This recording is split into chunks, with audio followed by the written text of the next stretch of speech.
السلام علیکم دوستو، امید ہے آپ سب خیریت سے ہوں گے اور ہماری سٹوریز کو پسند بھی کر رہے ہوں گے۔ آج کی ہماری کہانی کا ٹاپک ہے دیو کی توبہ۔ کسی جگہ دیو کی ایک قوم آباد تھی۔ دیو بڑے امن پسند اور صلح پسند تھے۔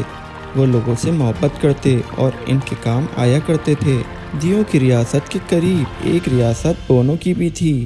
یہ بونے بھی بہت ہی نیک، شریف تھے اور ایماندار بھی تھے۔ آپس میں ایک دوسرے کی مدد بھی کر دیا کرتے تھے۔ دیو کے بادشاہ کا شہزادہ بڑا شریر اور فسادی تھا اور بونو کو تنگ کرتا رہتا تھا۔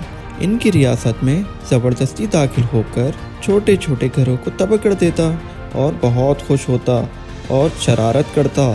بونو کو خوف سے ڈر کر بھاگتے دیکھ کر وہ خوب ہنستا اور ان کا مذاق اڑاتا۔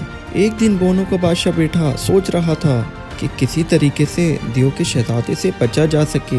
ایک شہد کی مکھی نے بادشاہ کو یوں اداس دیکھا تو اس نے پاس آ کر پوچھا، کیا بات ہے بادشاہ سلامت، آپ مجھے پریشان دکھائی دے رہے ہیں؟ بادشاہ نے دیو شہزادے کے بارے میں بتایا تو شہد کی مکھی نے تھوڑی دیر سوچا اور کہا، بادشاہ سلامت، میں آپ کی مدد کروں گی اور آپ کو دیو کے شہزادے کے شر سے نجات دلا سکوں گی۔ اس نے بادشاہ کو اپنے منصوبے سے آگاہ کیا۔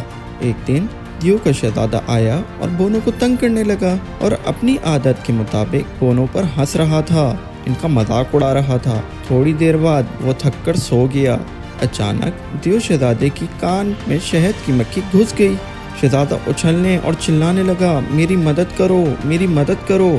کوئی بھی اس کی مدد نہ کر سکا۔ اس کی حالت روز بروز خراب ہوتی گئی۔ وہ سو بھی نہ سکتا تھا۔ درد اور بے چینی کے سبب وہ چیختا اور چلاتا اور مدد کی دعائیاں دیتا۔ بونو کا بادشاہ دیو شہزادے سے ملاقات کرنے کے لیے آیا۔ اس نے شہزادے سے کہا، میں آپ کی مدد کرنے کے لیے تیار ہوں، لیکن آپ وعدہ کریں کہ آئندہ ہم بونو کو کبھی تنگ نہ کریں گے، کیونکہ ہم اتنی محنت سے اپنے گھر بناتے ہیں، فصلیں اگاتے ہیں اور کھانے پینے کی چیزیں رکھتے ہیں، جس کو آپ آ کے برباد کر دیتے ہیں، اور ہماری حالت بھی ویسے ہی ہو جاتی ہے جیسے اس وقت آپ محسوس کر رہے ہیں۔ دیو شہزادہ زور سے چلایا، میں وعدہ کرتا ہوں آئندہ بونو سمیت کسی کو بھی تنگ نہیں کروں گا۔ مجھے اللہ تعالیٰ سے خوف آتا ہے اور میں معافی مانگتا ہوں جو میں نے بے ضرور مخلوق کو تنگ کیا اور ان کی ہستی بستی زندگیاں اجاڑ دیں۔ خدا کے لیے مجھے اس مصیبت سے نجات دلائیں۔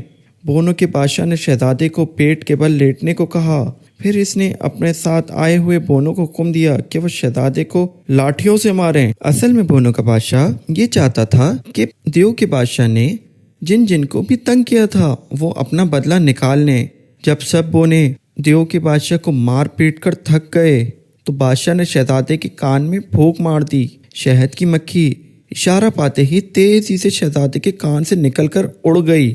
اس کے بعد شہزادے کو آرام آ گیا۔ اب شہزادہ سدھر چکا تھا۔ اس نے شرارتوں سے توبہ بھی کر لی تھی۔ وہ بونو کی مدد بھی کرتا، ان کے ساتھ کھیلتا اور انہیں کبھی تنگ نہ کرتا۔ وہ اس طرح بونو کا ایک اچھا اور مددگار دوست بن گیا تھا۔